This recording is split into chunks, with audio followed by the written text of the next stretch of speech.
Bonjour à tous, c'est l'heure de notre quotidienne Quintet Flash direction ce lundi sur l'hippodrome de Clairefontaine à l'occasion du prix journal Le Vénard. On va évoluer sur 2200 mètres et sans plus attendre nos bases avec le numéro 9 Tara qui vient de prouver sa forme à ce niveau. Elle retrouve ici le parcours de son unique succès.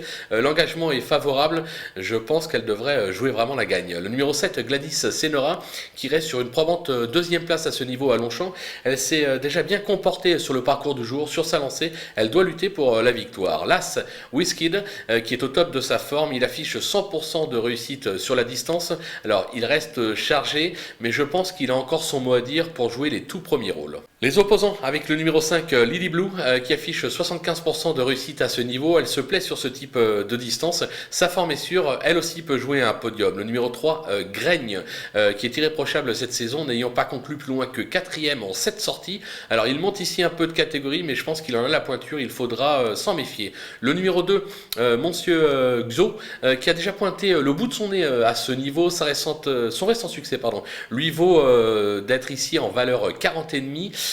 Ça complique un peu la donne, je pense qu'il est barré pour la victoire. Maintenant pour une 3, 4, 5e place, pourquoi pas. Le coup de poker, ce sera le numéro 13, Courcard, qui vient d'échouer d'Arien pour un podium à ce niveau. Le cheval est bien engagé en bas de tableau, sur sa lancée. Je le crois capable de faire des étincelles dans cette épreuve. Il ne faudra pas l'oublier au moment des choix. Les outsiders avec le 15, Satuna, qui compte plusieurs bons accessites dans les handicaps, notamment dans le sud-est de la France. Sa forme est sûre, elle aussi peut espérer jouer un bon rôle dans cette épreuve. Le numéro 12, Agua, qui a brillé à ce niveau en 2020, mais qui a toujours échoué cette année. Elle est absente depuis début juin, donc on joue donc la carte fraîcheur dans cette épreuve. Ça peut s'avérer être une bonne solution, mais c'est pas sûr. Mais je trouve que c'est quand même très compliqué de l'éliminer dans une telle course. Le numéro 8, Port Deauville, alors qu'il y a des titres à ce niveau, mais qui passe surtout pour un spécialiste des marathons 2008, 3000, 3200 mètres. J'ai peur qu'il soit pris de vitesse ici, mais le lot n'a franchement rien d'extraordinaire, raison pour laquelle je ne l'écarte pas totalement. Le numéro 4, Gypsy Jet Set, déjà 2 succès à ce niveau, mais sur le sable. Il est absent depuis fin juin. Là aussi, on joue la carte de la fraîcheur.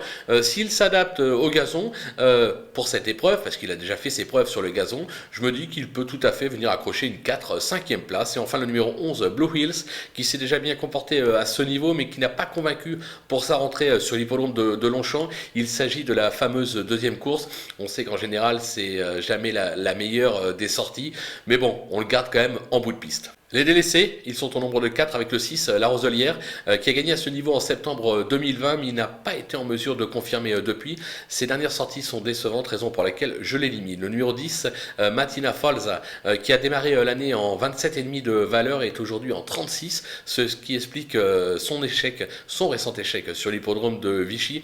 Pour moi, elle est prise trop haute sur l'échelle des valeurs, on va l'écarter. Le numéro 14, Totem, qui s'est déjà bien comporté dans des petits handicaps en province, mais qui reste sur 2 échecs cuisants, dont un en région parisienne. Là encore, je trouve qu'il est pris trop haut sur l'échelle des valeurs, donc je ne le garde pas. Et on finit avec le 16, Saham. Ses dernières sorties sont correctes, mais il a toujours échoué à ce niveau en 2 tentatives. Il aurait été mieux dans un handicap moins relevé, raison pour laquelle on va le regarder courir et on l'attend pour un meilleur engagement. Voilà, on a fait le tour de cet événement. On va se quitter avec ma sélection et mes conseils de jeu. À vous de jouer.